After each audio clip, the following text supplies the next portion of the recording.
الحمد لله رب العالمين والعاقبة للمتقين والصلاة والسلام على رسوله الكريم أما بعد فأعوذ بالله من الشيطان الرجيم بسم الله الرحمن الرحيم فاذكروني أذكركم واشكروا لي ولا تكفرون قال النبي صلى الله تعالى عليه وسلم النكاح من سنتي فمن لم يكن سنتي فليس مني صدق الله العظيم وصدق رسوله الكريم ونحن على ذلك من الشاهدين والشاكرين والحمد لله رب العالمين. محترم حضرات،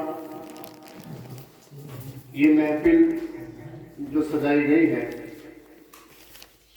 ہمارے بھائی حافظ قاری محمد رضا صاحب کے نکاح کے سلسلے میں یہ محفل سجائی گئی اور مجھ سے قبل جو آپ کو نعت پاک سنائی حمد باری سنائی ہمارے چاچا جان مولانا حافظ صاحب کی وجہ نے بڑی پیارے انداز میں، جن کے انداز بھی لاجواب ہے، آواز بھی لاجواب ہے اور کلام بھی لاجواب ہے. اور میں نے تو یہ سنا تھا بچپن میں اور اب میں خود سنتا ہوں کہ جب ہمارے چچا نعت پاک پڑھا کرتے تھے پہلے تو دور دور کے لوگ سننے کے لیے آیا کرتے تھے اپنے گاؤں میں. اور صرف یہی نہیں بلکہ اس وقت جہاں پر ہمارے چاچا جان رہتے ہیں راجستھان کے اندر، تو مجھے لگتا ہے کہ کوئی ایسا آس پاس کا گاؤں نہ ہوگا جہاں ہمارے چاچا جان وہاں نہ جاتے ہو تو وہاں کے لوگ ان کو نہ بلاتے ہو. پورے ضلع نہیں بلکہ آس پاس کے ضلعوں کے اندر بھی وہاں جاتے ہیں اور فرمائش کر کر کے حضرت سے کلام سنتے ہیں، فرمائش پوری بھی کرتے ہیں.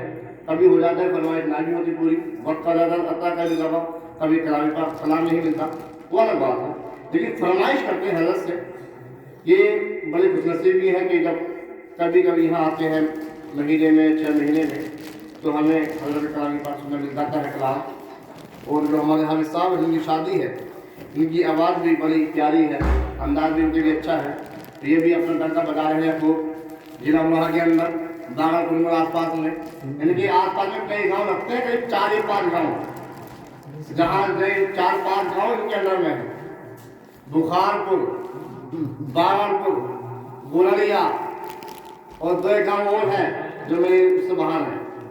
4-5 گاؤں ہیں جن کے اندر میں.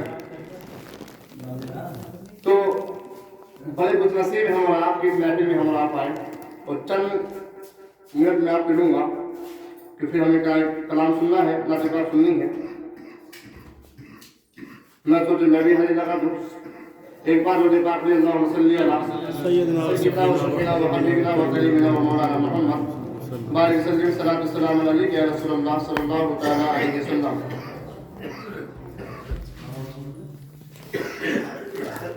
مجھ سے قبل آپ نے کلام تو سنے، بڑے اچھے سنے، لیکن یہ میں نے کلام لکھا ہے اور خاص کر شادی کے سلسلے میں لکھا ہے. حالانکہ میرا جو انداز ہے میں اکثر بیشتر تقریر کرتا ہوں، لیکن میں ہلکی ہلکی نعت پاک پڑھنا میں نے شروع کر دی ہے. لیکن آج میں تقریر کروں یہ نہ کروں، لیکن کلام انشاءاللہ ضرور پڑھوں گا. کیا 4 شعر پڑھوں یا 8 شعر پڑھوں؟ حالانکہ میں نے لکھے ہیں 22 شعر، 22 لکھے ہیں آج. کہیں سے لکھ رہا ہوں جب سے خبر ملی ہے کہ شادی آنے والی ہے، جب سے میں لکھنا شروع کر دیا. جب میلاد ہوگی تو کلام تو ہوگا انشاءاللہ. یہ پورا فضل لکھا تھا میرا نعت پاک کا، اب جس میں تاؤ کا، تائی کا، خالہ کا، خالو کا سب کا ذکر آئے گا انشاءاللہ. لیکن سب کا نہیں لوں گا تو خالو بھی نہیں ہے، خالہ بھی نہیں ہے، اوپر بھی نہیں ہے، جو ہے ان کا انشاءاللہ. ایک بار بولتے یا رسول اللہ، یا حبیب اللہ. خدا را بھیج دے نوری کرن شادی کے جوڑے میں. واہ بھائی واہ، کیا بات ہے. خدا را بھیج دے نوری کرن شادی کے جوڑے میں. خدا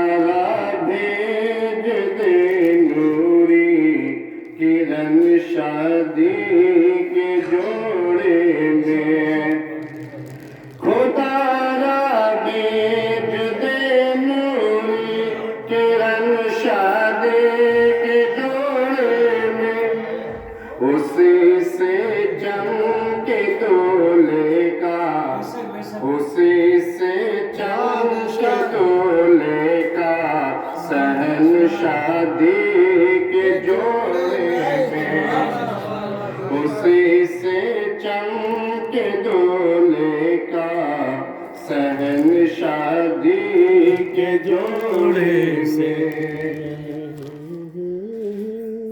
کہا والد جناب انوار احمد نے محبت سے ہمارے جناب نے کیا کہا ہے تو کہا والد جناب انوار احمد نے محبت سے کہا والد جناب انوار احمد نے محبت سے چمکتا ہے یہ تیرا نور تن شادی کے جوڑے میں چمکتا ہے تیرا یہ نور تن شادی کے جوڑے میں اے والی یا رسول اللہ یا حبیب اللہ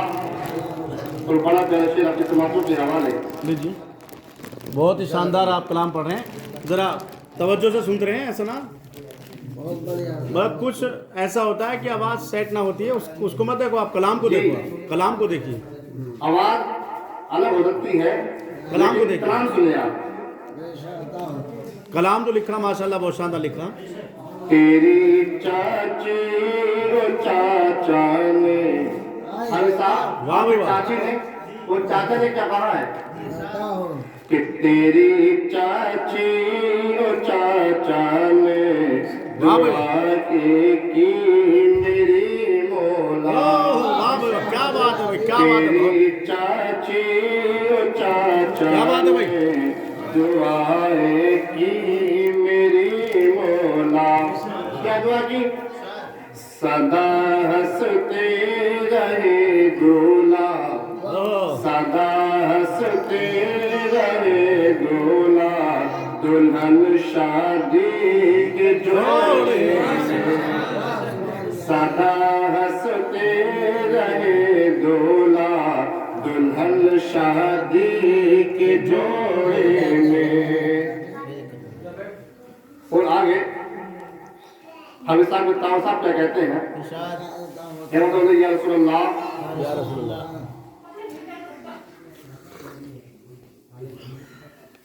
دعا دیتے ہوئے تاؤ و تائی نے کہا مولا دعا دیتے ہیں نا تاؤ چاچا سب پریوار والے دعا دیتے ہیں دعا دیتے ہوئے تاؤ و تائی نے کہا مولا دعا دیتے ہوئے تاؤ و تائی نے کہا مولا کیا کہا سدا پھولے پھلے تیرا سدا پھولے پھلے تیرا چمن شادی کے جوڑے سدا پھولے پھلے تیرا چمن شادی کے جوڑے میں اور حافظ صاحب کی بہن صاحب بھی کہیں سے خبر ہے بڑی محنت کر رہے ہیں اور بہنیں بھی چائے بھی پیتے رہے اور بیجو سبحان بھی کہتے رہے اور سمجھ لینا بیٹھے مبارک بات یاد دیتے ہیں سب بہنویاں مل کر جو بہنویاں ہیں حافظ صاحب کے وہ مبارک بات دیتے ہیں مبارک بات یاد دیتے ہیں سب بہنویاں مل کر